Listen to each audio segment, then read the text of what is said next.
Construction material சீரிஸோட part 1ல் நம்ம என்ன பார்க்க போகிறோம்னா சிமெண்ட்டை பற்றி தான் பார்க்க போகிறோம்.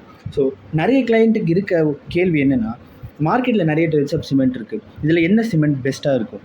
ஃபர்ஸ்ட் நம்ம இதில் என்னென்ன சிமெண்ட் இருக்குன்றத முதல்ல பார்க்கணும். ஃபர்ஸ்ட் ஆர்டினரி போர்ட்லேண்ட் சிமெண்ட், இதுதான் ஃபஸ்ட்டு கண்டுபிடிக்கப்பட்ட சிமெண்ட். இதோட கம்ப்ரசிவ் ஸ்ட்ரென்த் 53 Nm² இருக்கும். ஸோ இதோட இனிஷியல் ஸ்ட்ரென்த் மற்றதோட கம்பேர் பண்ணும்போது ரொம்ப அதிகமாக இருக்கும்.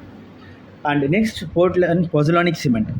இதில் ஆர்டினரி போர்ட்லேண்ட் சிமெண்ட்டோட 10 to 30% ஃப்ளை ஆஷ் அடிஷ்னலாக யூஸ் பண்ணுவாங்க.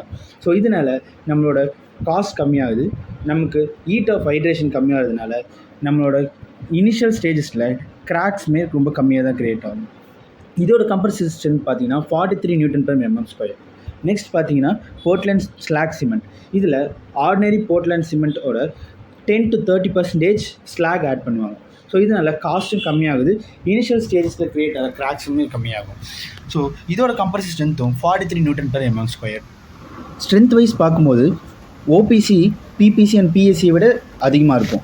பிபிசி அண்ட் பிஎஸ்சியோட ஸ்ட்ரென்த் ஈக்குவலாக இருக்கும். பட் டியூரபிலிட்டி கேஸ் பார்க்கும்போது பிஎஸ்சி அண்ட் பிபிசியோட டியூரபிலிட்டி ஓபிசியை விட அதிகமாக இருக்கும். ஸோ நம்மளோட ரெசிடென்ஷியல் பில்டிங் ரொம்ப நாள் இருக்கணும்னா நம்ம பிஎஸ்சி ஆர் பிபிசி சிமெண்ட்டை யூஸ் பண்ணுறது ஒரு பெட்டர் ஆப்ஷனாக இருக்கும்.